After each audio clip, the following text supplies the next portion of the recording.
This is the Detroit Sports Podcast Network.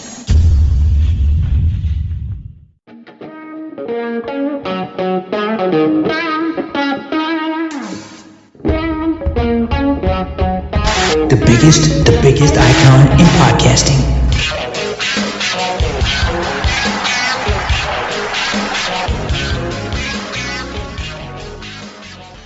Welcome in, everybody, to this week's episode of Doc and Jock on the Detroit Sports Podcast Network. I am the Doc, John Macaroon. So much to get into today with the Tigers, the Pistons starting their season, the Red Wings off to a hot start, the Lions on their bye week. Cause this is a great time to do the podcast. I'm really impressed. We're going to start with the Red Wings. My goodness, to see them really start the year off strong, especially in front of the home crowd at Little Caesars Arena. Look, even after one game where they didn't perform well against Montreal, the head coach came out and blasted the team. And I thought that's what this is what the team needed to get going and to roll off a bunch of wins. First and foremost, you can't poo-poo it. It's not like they went up against some of the league's worst teams. In the NHL, you realize that teams like Toronto and Tampa Bay, the defending Stanley Cup champions. So to see this infusion of youth, my goodness, had a chance to listen to Steve Yzerman talk on the radio. The start for the Red Wings has been great, but now a lot of people are saying, well, okay, it's good. You get some wins under your belt, you get a nice winning streak, but to then now moving forward, you're going to have an opportunity to really test yourself because you're going to go out on the road. But man, we've complained and watched this Red Wing club really struggle. So to get off to a good start, I think has kept people engaged, and that's really a good sign. Might I say, this is a team may be ready to take that next step and be consistent. But I know there's a month that everybody worries about when this team kind of stalls out. And they've done this before. So I'm very curious, excited to welcome you in, Cuz, and to get your sense of how excited are you about the Red Wings' first little stretch here of games getting some points. So I think it's incredible the way that they have bounced back from that opening day loss, right? Like, they were absolutely embarrassed. They were just walked on the ice.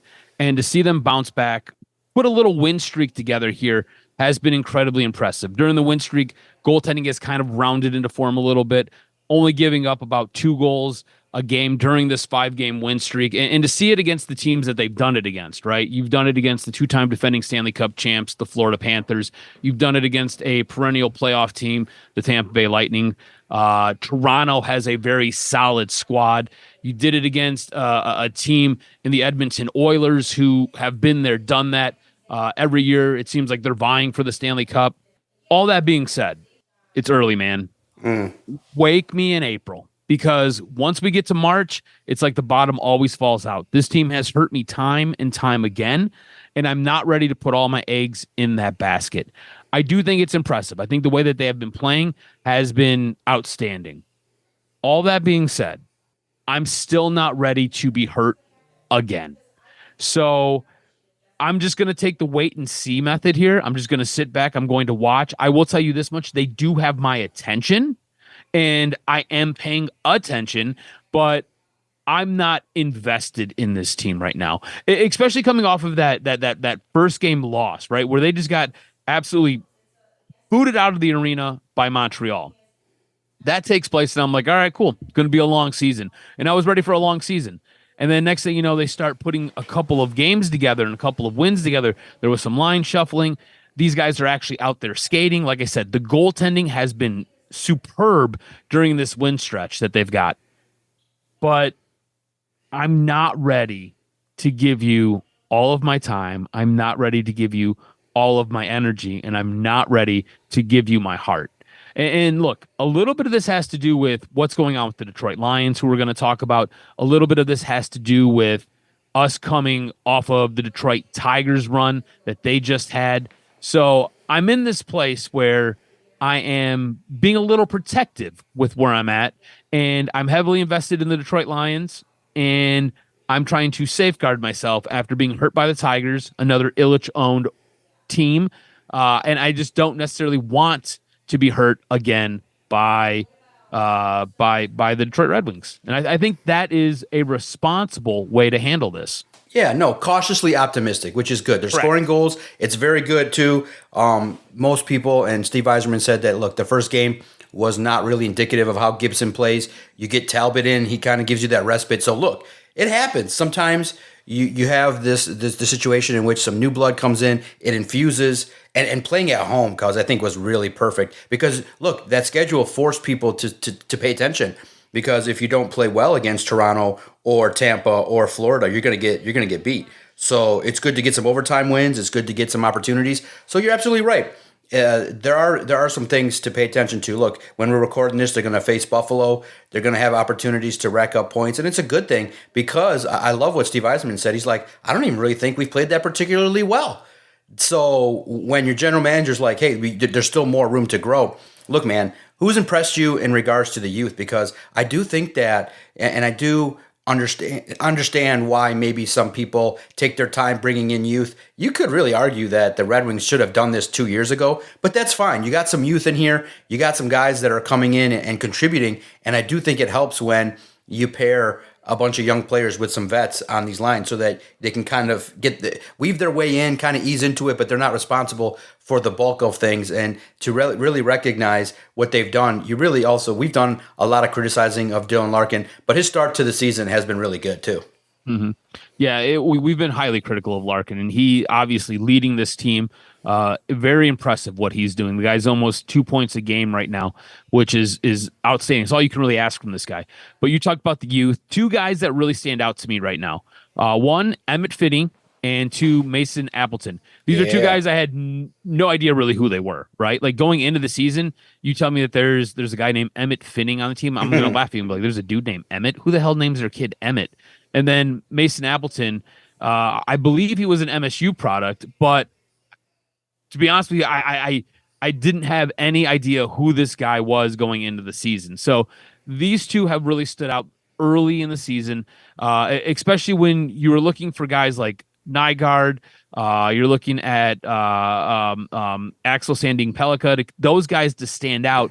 And it's two guys who were honestly relatively unknown, two guys that you didn't really know who they were, have really kind of stepped up on this team and have made a name for themselves. So I've been really, really impressed with those two guys specifically. What about you? Is it Dylan Larkin, the guy who's standing out for you right now, or are there some young talents that are really sticking out in your mind? Yeah, absolutely. Like I said, Appleton's been great. Like you said, the two that you named have really been impressive. And that's also, too, without some of your guys that you counted on to score goals, putting the puck in the net. So that it's been really good.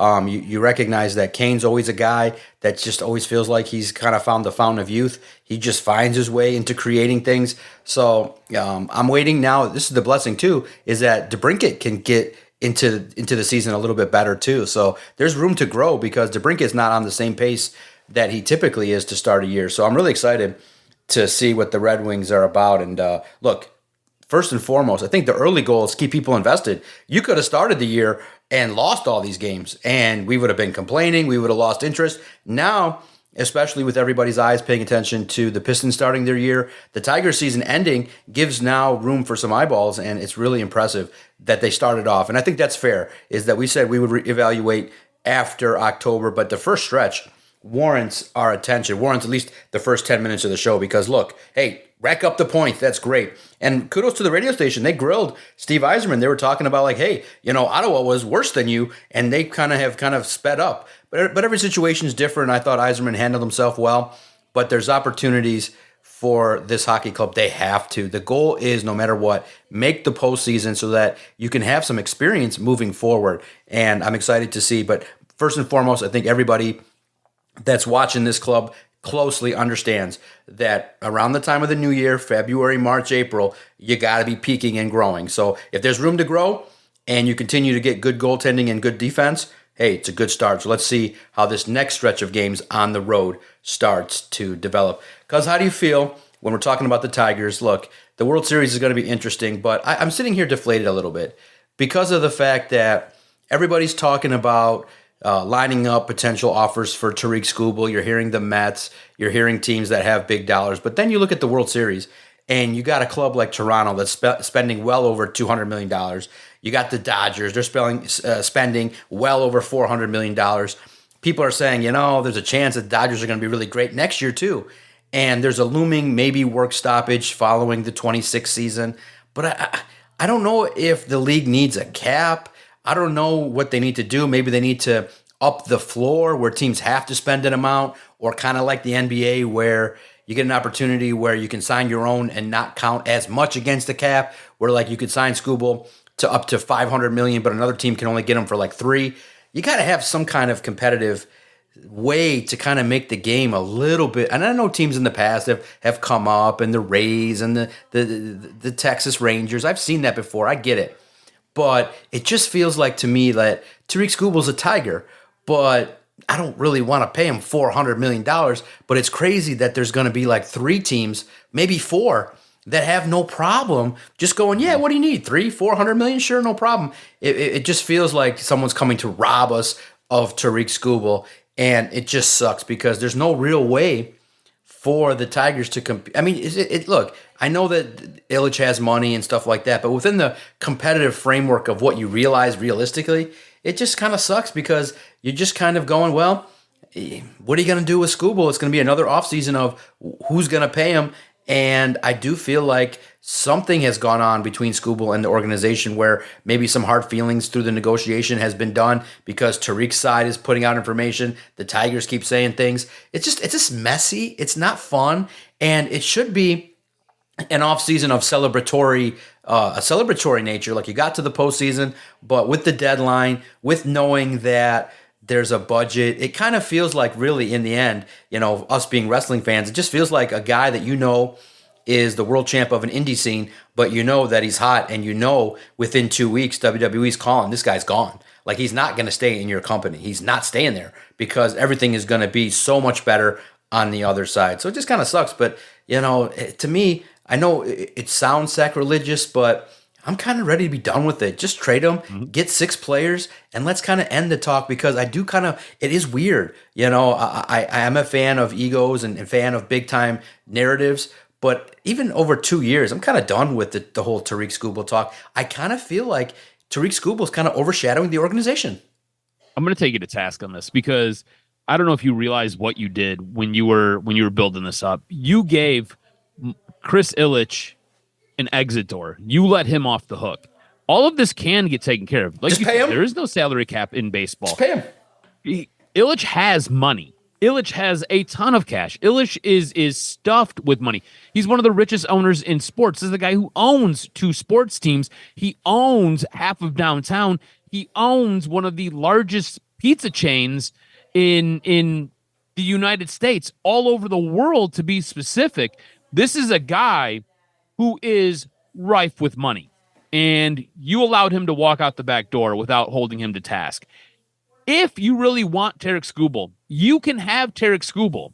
It sounds like the Tigers have come in and completely lowballed Tarik Skubal. Sounds like they're $250, maybe $300 million apart. Now, that is a canyonous gap that you really can't build a bridge to get over, right. Which then leads us to this, right? And kind of what you're talking about, where Skubal talk has kind of overshadowed a lot of things with the Tigers. It was a thing 2 years ago. It was a thing this year. It's going to be a thing that's going to proliferate the winter meetings. It's going to be something that's going to be discussed all throughout next season, which leads you to a situation where you have to make a decision. Do you trade him at the winter meetings and try to get multiple players that could help your team right now and possibly in the future? Because it does seem like the organization does have their mindset on 2027 being the year. No matter what goes on, no matter how many times they trick around and get to the playoffs, 2027 is the year that it seems like they're going to push all in. Do you maybe sit there and ride him and trade him at the deadline because you know that you got to get something for nothing, right? Because he's going to walk, he's not going to sign because you're not going to pay him the money. So you got to get something back in return. If you wait till the deadline, your return is going to be lower because he's only going to be able to pitch for a team for about a half a season, and there's no guarantee that that team is going to be able to re-sign him because it does sound like he's going into free agency no matter what. At least that's what's kind of come out from his agent. It seems like that's where he's at. Or do you maybe go all in on the season and then you just let him walk at the end? Again, you're going to use him. He's essentially going to be a condom. You're going to use him and you're going to use him up and then you're going to throw him away. And at that point, you see if you can win a World Series. Again, it doesn't feel like the organization's mindset's in on winning it all this season, going all in for 2026. Or do you go all in? Meet his demands. Again, sounds like it's about a $400 million contract. We've already discussed your owner can pay that deal. I think the thing that would help your argument in allowing Chris Ilitch to walk out that door is to say something along these lines. We've all been here before. You've seen what happens with a guy like Miguel Cabrera. You knew that when you signed Miguel Cabrera to the ridiculous contract that you signed him to, those final years were going to be painful. They were tough to watch. The guy could hardly play his position. He could hardly DH for you at the end. You knew it was going to be hard, and you knew he was going to suck up a massive, massive amount of your payroll. Again, your payroll is expansive because there's no salary cap. You can make it whatever you want it to make. So you could pay him the $400 million. You could sign him to that 10-year deal. Just know that when he gets to 40, he's not going to be performing like he's performing when he's 30, and it's going to be a steep price to pay. Now, I don't think the Tigers are going to do that. I just don't see it. Again, to me, when I read the tea leaves, when I read the cards, when I read what Scott Harris is saying, when I see how Chris Ilitch carries himself and how he runs these two teams, when he runs the Red Wings and he runs the Tigers, to me, what seems like the best case scenario is to just go into the winter meetings, find a partner who can give you back enough of what you want, and trade him at that time. Because if we're going to be honest, it's going to be a team like the Dodgers, it's going to be a team like the Mets, it's going to be a team like the Yankees that are going to be able to sign him and are going to be willing to pay him the price that he's looking for. And again, if we're being honest, you don't want to go live in LA, you don't have to worry about the cold. I know if you go to New York, you got to deal with the cold, and that's a thing. But again, those are bigger markets. There's more opportunity for you to do different things if you're interested in things outside of baseball. So I think you go into the winter meetings. I think you trade him at the winter meetings. I think you get a big-time bat back in return. I think you get a couple of prospects that are going to help replace what is supposed to be coming up this season. And I think if you can, you somehow squeeze out a relief arm to help that bullpen. And I think that should be the game plan. That should be what Scott Harris is trying to do. That should be the conversation, and that should be where it starts and ends. You're looking for at least 4 players, and you're looking for at least 2 guys to make an impact this season. And I think that's what you have to do because, again, it feels like the Detroit Tigers maybe have burned the bridge that Tarik Skubal was looking to extend, because the dollar amount and the amount of money that they are so far apart on just seems canyonous. So I don't know how you repair that, and I don't know how you get back to that point where you guys can get in the same room, have that conversation. And it really sounds like we're starting at $40 million a season. So is this a guy who's willing to take a 5-year, $200 million deal? I think if that's the case and he's willing to do that, I think you sign that right away. And maybe after year 2, you give him an opt-out. That way you've got him through 2027. That's the year where it seems like everything's supposed to line up for this team. And then he can opt out after that. And he'll only be, I think, maybe 32. And if he's still pitching well, he can sit there and get another $45, maybe $50 million deal. I think if you're going to sign Tarik Skubal, because it doesn't seem like Chris Ilitch wants to pay $400 million, does not seem like Chris Ilitch wants to be locked into a 10-year deal, I think you're going to somehow have to up that AVV on that contract, maybe $45 million a year, maybe closer to $50 million a year, and I think you're going to have to work an opt-out in there. And then at that point, you're going to have to get Skubal to be willing to engage in that talk. If not, trade his ass, because if you let him walk, what was the point of any of this? This would have been something that has been a little bit disruptive 2 years ago, something that was disruptive this past year, and it's going to be something that's going to continue to be disruptive through the trade deadline and into the end of the year. So you're going to have to make a decision. Scott Harris has to be proactive in this. To me, I don't see any other way around this. Right. And I do think that you have to, if you're the Tigers, you got to lay out your cards and just say, look, we offered him 5 years, $250 million, and we have a chance for an opt-out after 3 years, just to kind of, a team option to let us out if we feel like the second or third year is not going well, you just can't be locked into 10 years. And if Skubal wants the years and not necessarily the AAV, it's going to be a problem. If he wants 7 years and doesn't matter, he just wants a lot of the money. He wants a lot of years. It's just going to be a problem, because that's the issue, is that, in a competitive free market system, someone can go out there and pay it. And I know Illich can pay it, but it just doesn't operate yet within the framework of how the Tigers have typically done it with a bat. But I don't know. I do think that there is an aspect of Scott Harris and AJ Hinch saying, we can maybe do it with pitching, but it's just you can do it with pitching and young talent at affordable rates. But I'm not really a big fan of the Moneyball aspect. But it's just, you can't also have a team full of guys that are going to be overpaid. And I just think that the first 2 years you'll get tremendous value, but I'm not certain when he turns 31, 32, 33, you just have a huge risk. And cuz, let's just be fair and honest, Miguel Cabrera gave 4 years of service that were just basically ceremonial. It's a lot of money. And so Illich is seeing that going, man, we got a lot of early returns, but the back end was terrible. It was brutal, and it might have been stifling. So we'll see.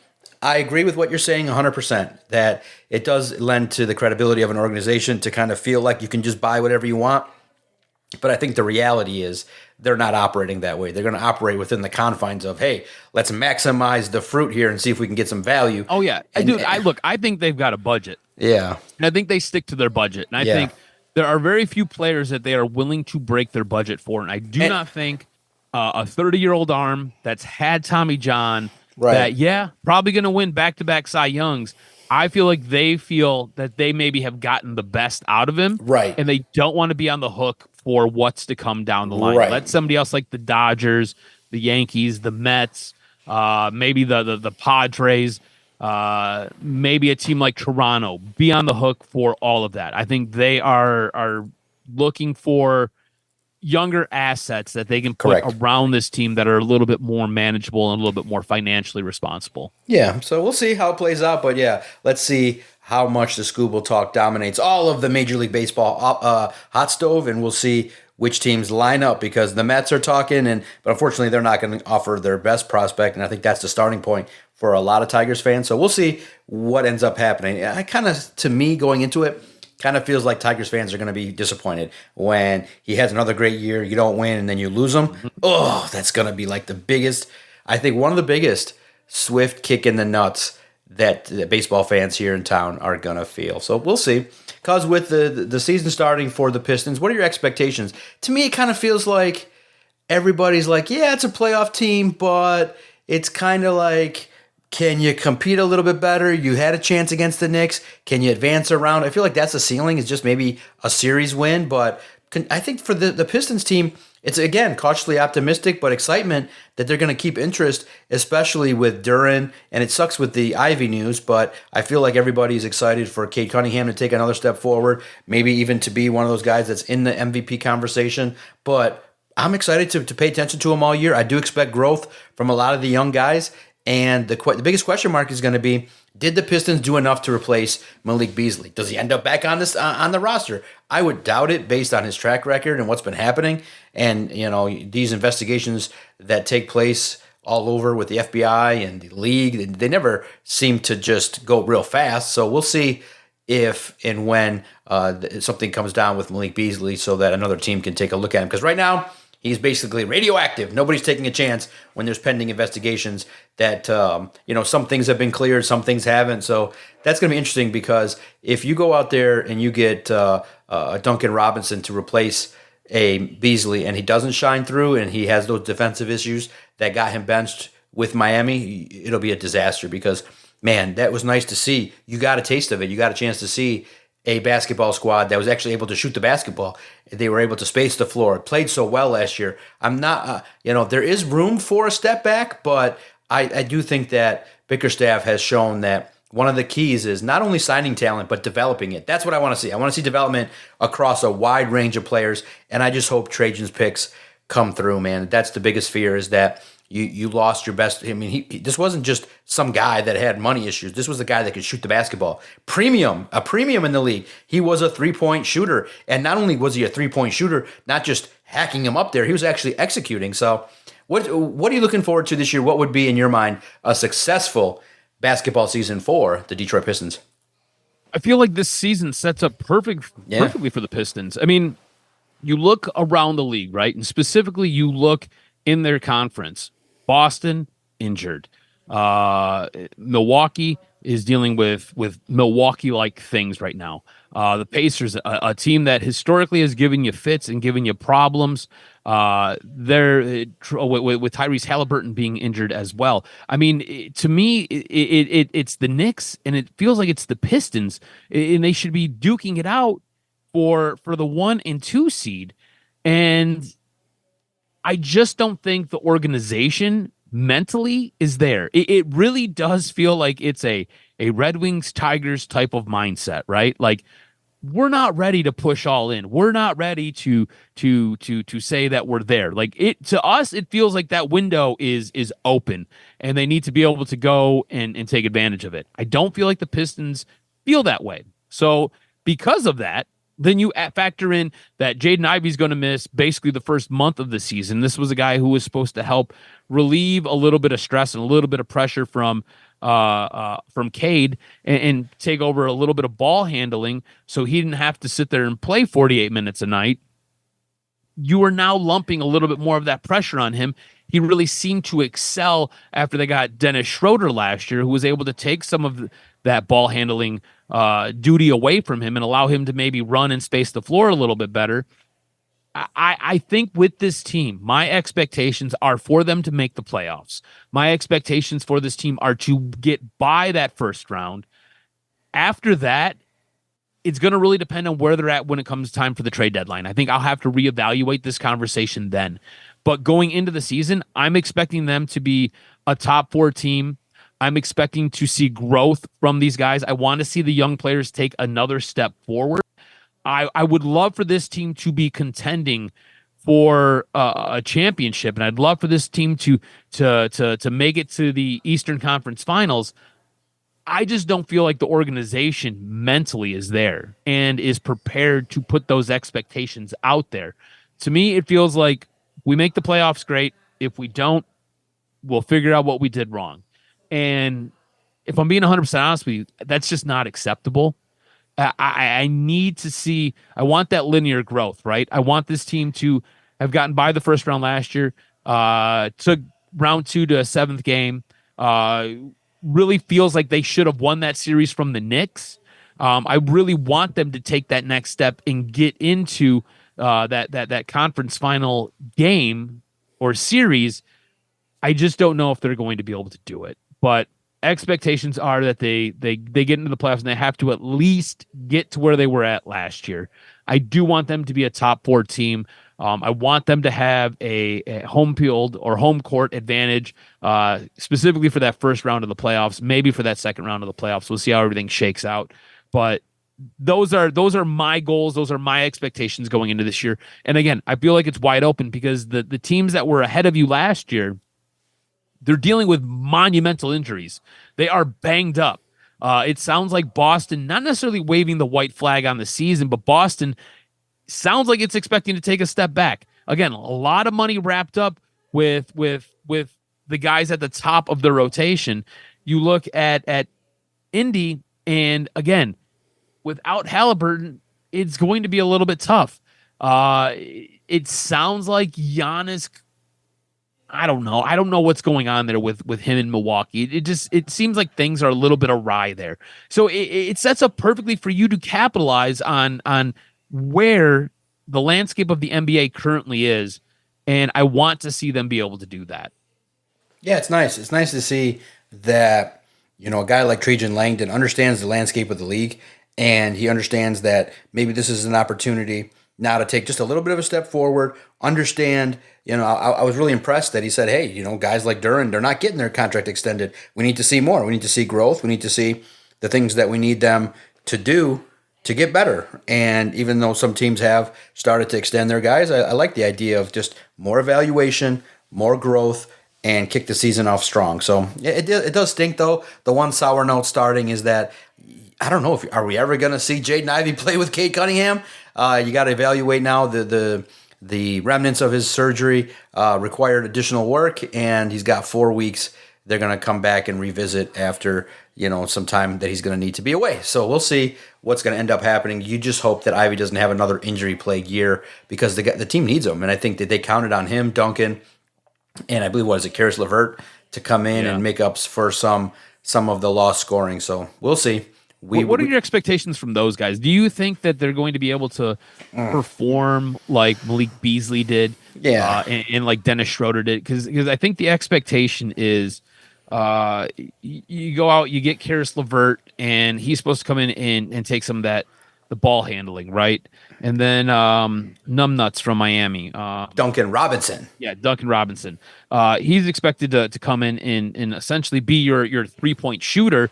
And the thing is, Malik Beasley put up such an astronomical amount, just the volume that he completed from beyond the arc was nice. It was nice to see. Insane. Yeah. It's like, I don't think you're going to get that. I don't think there's a 1-to-1 with both of those guys. I don't know if you're going to count on the young guys to kind of pick up some of that slack from a guy like Dennis Schroeder and a guy like Malik Beasley, because I don't think the guys who you picked up to kind of fill those roles are going to necessarily be able to do that. On top of that, you don't have Tim Hardaway, who was monstrous in the playoffs last year. Like, he was a guy who, at certain points of that Knicks series, he absolutely carried you, and he helped put you into that Game 7.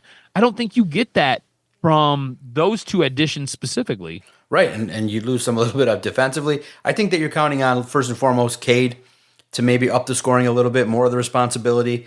And then you look at spreading it within Duren and Isaiah Stewart. And then you got guys that, I just think that you got to evenly distribute it. I don't know if the three-point shooting is going to be as effective. And I just think you got to find scoring in different ways. So I'm excited to see how they try to make up for that scoring.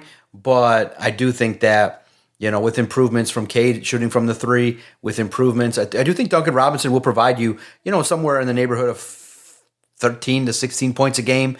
I do think that there's opportunities there, and then you just got to see, do the guards take up some of the slack. So we'll see. It's not a guarantee. That's the way. That's the impact of a loss, and I just can't believe Beasley on the precipice of $40 million couldn't just keep it together until he inked his name. Man, I couldn't believe it. What crappy timing for something like that to come out, literally, because within hours of 3 years and money that would continue to make your life fruitful. It's just crazy to be that close to an extension and have it just ripped away because of some of your off the field issues and investigation is just wild to see. But the Pistons start, pay attention to them. We'll definitely check in as well periodically with the Pistons as they kick off their season, a season of hope. And look, man, it's a nice opportunity. I think the game is Sunday against LCA where the Celtics come into town. So we'll have an early look at how the Pistons look, and a nice marquee team coming to town that will definitely draw some attention and draw some eyeballs. So we shall see about the Pistons. Now, because we're at the bye week, it's a great week, a chance to kind of take a step back. It's a fast 7 games.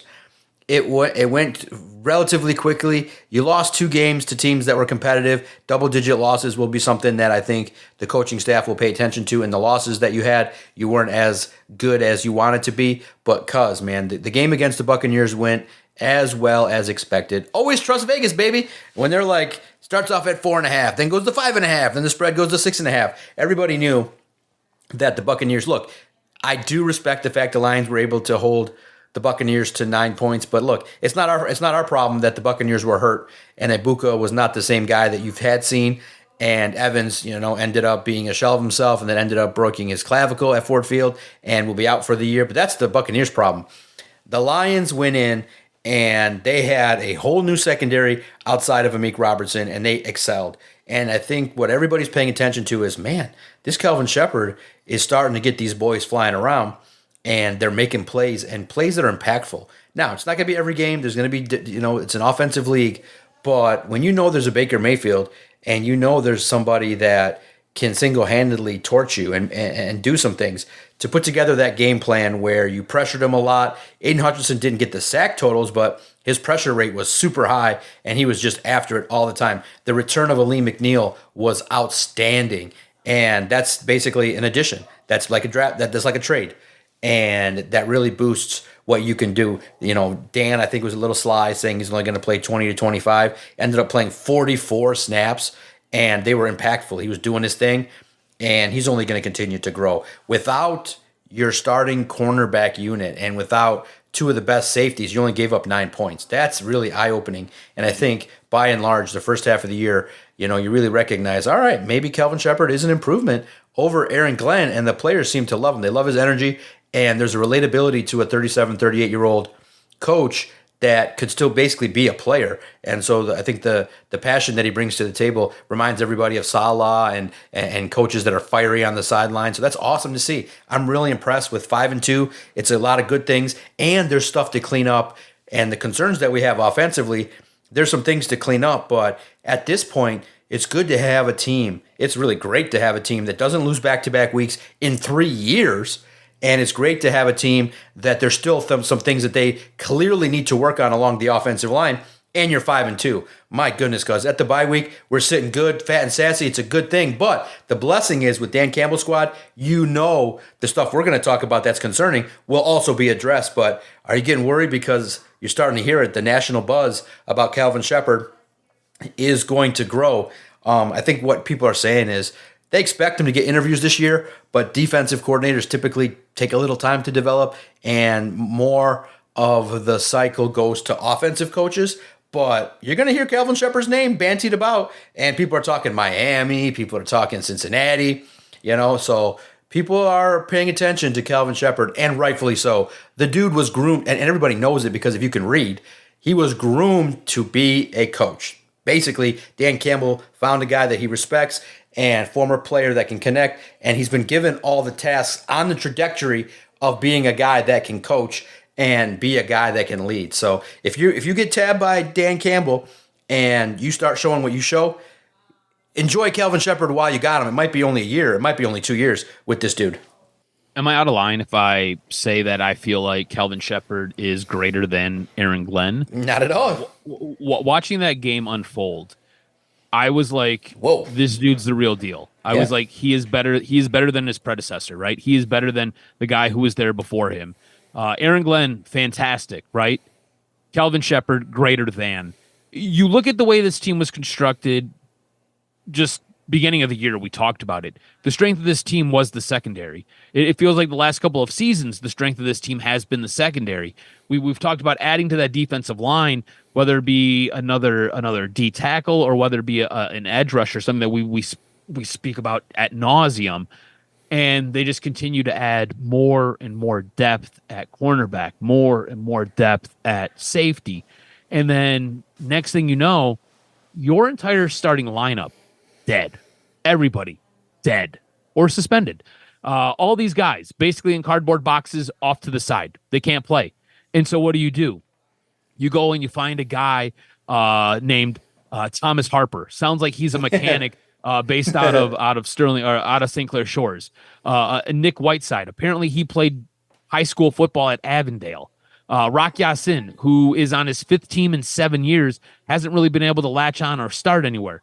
Arthur Mollett, who when I first seen his name, I was like, Muppet? Who's this guy? Arthur Muppet? Eric Hallett.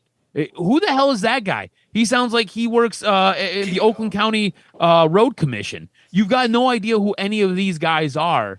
And all of these dudes just went out and they just stopped a high-scoring, prolific offense that has possibly the offensive rookie of the year, has a guy who is regularly talked about as being a top 5 quarterback in this league and is regularly put ahead of your quarterback. They did all of this with dudes who were probably bagging groceries last year or 2 years ago.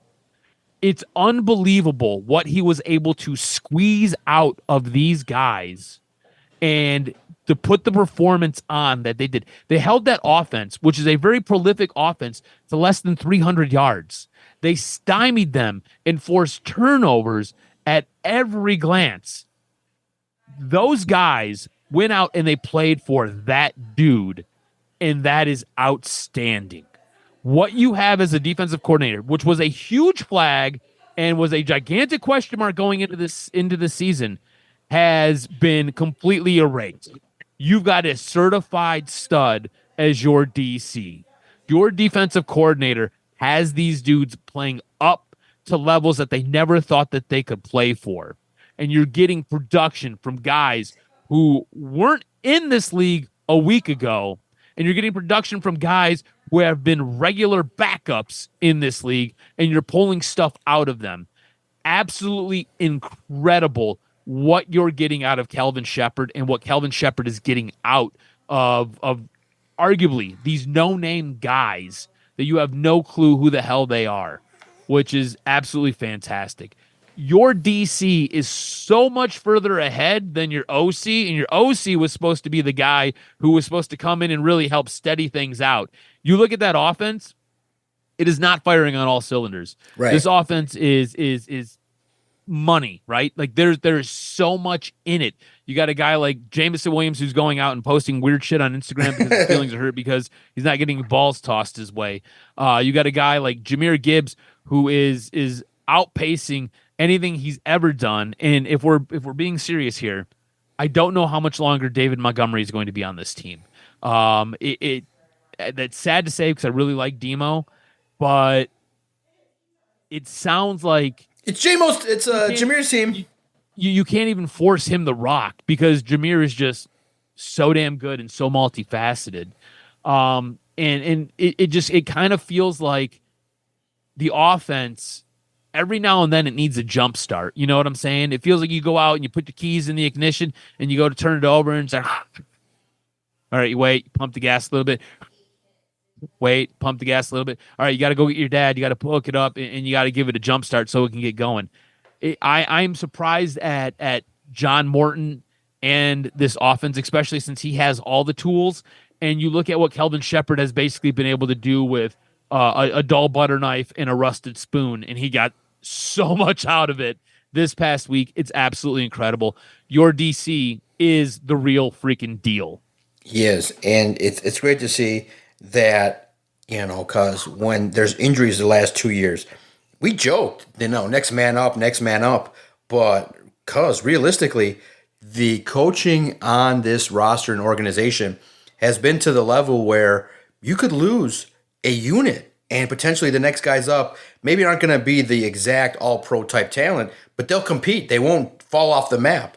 That's something, and you have to now, the proof's in the pudding, when you lose all those guys last year and you lost Aiden Hutchinson and you won games. You still won 15 games, and there's just injury upon injury, and you're still winning games. That's coaching. That's buy-in. That's guys willing to take chances on themselves for their own greater good. Like a lot of these guys, Whiteside, Mollett, if they end up getting cut, they're going to end up with opportunities. And that's still going to be a prideful thing for the Lions. Like, hey, you made yourself some money. And that's the selling point. Like, hey, you might not be a starter here, but you're putting tape out for the world. So go out there and ball out and do your job. And they're doing good work. So when Dan says it, I know everybody's like, yeah, tongue in cheek, next man up. No, he believes it. And at this point in time, we got to respect it. Like, okay, they're not just guys off the street. They're not Jags. They are above that. They are if they tab you, they put you in their system, they're not going to play you if you're going to fall apart. Now, it's not going to be the same level, but there's going to be some competition. So I love to see it. And the fact of the matter is, I know I joked that the media asked Dan Campbell literally 45 times in the last 3 years, how come your team doesn't lose back-to-back games? And he's given the same answer 45 times. But I am impressed with the fact that this football team is resilient. It's not something that we have been used to on this podcast over 3 years where they just, it would basically be, oh, that's the point where they're going to fall off. Oh, there's the 3-game losing streak. Oh, that's the Red Wings March collapse. Oh, there it is. We see it. And it hasn't happened. So 5-2, because we do got to talk about it. The offense is having some issues. And look, if the defense can carry you, there's nothing wrong with the defense winning a championship. But the offensive line struggled. 9 pressures, on Jared Goff, 4 sacks. That's not good enough. And to the degree that the offensive line is getting pissed. Like, they know that they're not meeting the standard. Penei Sewell barely wanted to accept the game ball from Jahmyr Gibbs when he got the credit for the touchdown because they know that's not the standard. They have very high standards, and Jared Goff's taking a little bit more hits. And I do understand, where Jamison Williams is coming from. Look, I don't know if he's complaining about touches or whatever he's complaining about, if he's bored or whatever it is, or he's just basically sad that everyone's having fun and dancing. And on Monday Night Football, his stats are 2 targets, no catches, and they were just botched looking plays. It can't be fun. I would just say basically, I think he's sad because the play designs for him weren't that great. I think that you can just give him a handoff, do more with him. So I think in the second half, you got to get, a little bit, hopefully Taylor Decker a little bit healthier. You hope that the offensive line and the play calling gets a little bit better. With John Morton, the one thing that's glaring is when the Lions do get turnovers, they're not really doing a whole lot with it the drive after. And it's pretty clear, it's consistent that they don't score a lot on drives after turnovers, and those are momentum killers, like a double whammy. You get a turnover, but then you're not scoring any points. If you get points, a touchdown, that just really enforces that, hey, you're punishing the other team. But look, man, I do expect it to get better. I mean, when Dan Campbell says at the podium, I give these guys question marks, and they got to come back with answers. And so the answer is going to be, hey, how are you going to improve the run game? How are you going to, be a little bit more creative? And how are you potentially going to make sure the play calling is to the level and the standard of keeping the opponent on their toes and scoring more points? So listen, 5-2, winning clears all, but you're right. And what makes you similar to me, and like I think most fans, is it's good. We're happy with it. But now this is a championship evaluation. We don't evaluate beating the Bucks and beating the division rivals. We evaluate, okay, what would happen if it's 4th down and 2, you're up 7-0 in the playoffs, and you go for it. You throw a pass in the end zone to Isaac Tesla. That's not what we're looking for. Championship teams take the field goal and score and make good decisions. They don't make calls where that challenge timeouts are precious, and Baker Mayfield is so, like, everybody in the stands and everybody was like, huh? Why are you challenging Baker Mayfield? He was clearly, that was like one of the worst potential challenges. Some people are saying it was so bad that maybe Dan was just throwing a challenge out there knowing he was going to lose to just kind of buy a timeout for his defense. But in the end, I don't know, after another call, you got a second look from the officials, to rule that the tight end didn't get the line of gain. Hey, we'll take it. If that was a makeup call, fine, I get it. But moving forward, I do think the ceiling for this football team, and especially because in the next 3 episodes, we're going to start talking about trade deadline rumors. Who are they going to add? Look, it's not going to be superstar status Trey Hendrickson or Max Crosby, but maybe you get a Granderson from the Saints. Maybe you get a Jermaine Johnson from the Jets. Maybe you go out and get a Arden Key from the Titans. Maybe you go out and get somebody to one guy, at least to give everybody a little bit of hope. And I can't wait to have the debate with you in the coming weeks. Is this team worth a bigger push than has been made in the past? But I do feel like the biggest concern that people have right now is your offense probably is better when you involve J-Mo in a different way than you have. Meaning, you don't just talk. I mean, I know he's a decoy. I know that it opens things up. That's how Amon-Ra and Ja get those lanes. But throw the guy a bone. Like, you're not paying a guy $25 million to block. Like, I know it's great. I know that's what you guys do. It's a system thing.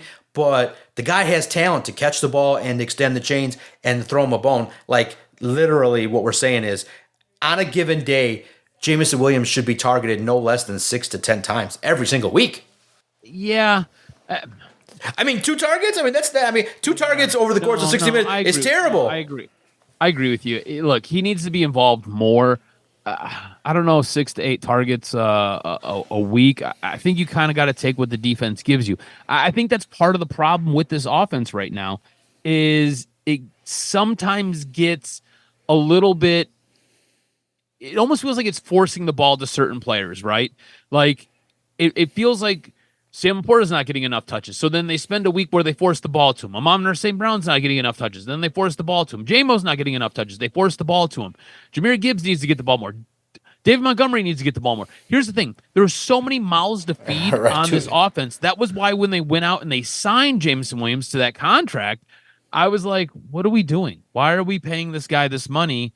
Especially when you just invested all of this draft capital in a guy like Tesla, who we kind of felt like was going to do something similar. Like, I get it. The dude's a Ferrari, right? Like, he's a speedster. his role on this team is to stretch the field and open up everything underneath for guys like St. Brown and for guys like Laporta and for guys like Gibbs. I don't know if you necessarily needed to sign him. And if I'm him, I don't know why you signed that contract, because it kind of felt like you were always going to be second fiddle to St. Brown.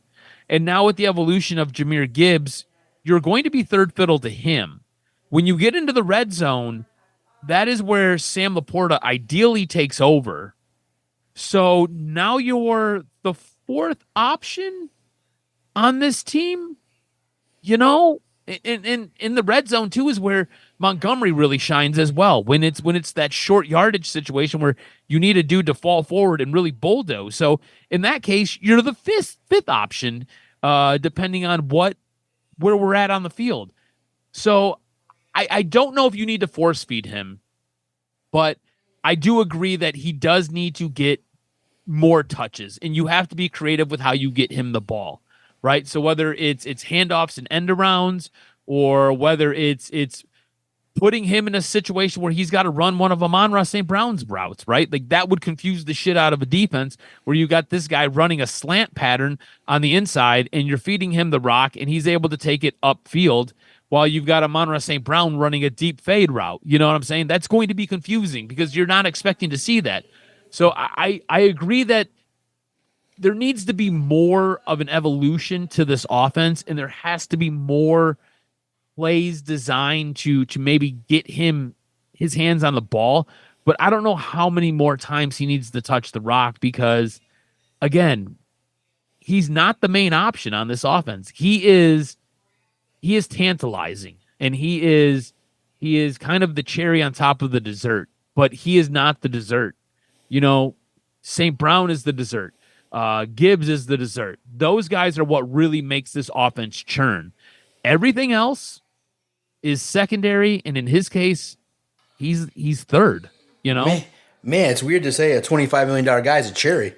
Yeah, I mean, again, that's why I was pissed when they signed the contract, because you got to invest in other guys, right? Like, we've talked about needing an extra edge rusher. Could have went towards getting a guy like Trey Hendrickson for a year or two, or I don't know, 3 or 4. You could have invested that money elsewhere, and instead you put it into a receiver who's not even the third option on your team? Question mark? There's just too many mouths to feed, man. Too many mouths to feed. $28 million wide receiving decoy and blocker. But I do think that he'll get his time. Not every team can run the same level of defense that the Bucs can. And now here's the crazy part. I did tweet it at Detroit Podcast. The Vikings were known to take away big time threats. They were known for that. Brian Flores is one of the most respected defensive coordinators out there. The Eagles went out there and laid the wood to him. So you can't tell me that if you want to, that it's impossible. Like, you got to scheme open looks. So I'm not of the opinion that you go, I'm going to let the defense dictate to me what I do. No, you got J-Mo, go get him the ball and find ways to scheme the man open. Like, he's talented. And I do think that there is the right balance of getting him the football and targeting him. I'm not saying force it, but I would say it's got to be more than 2.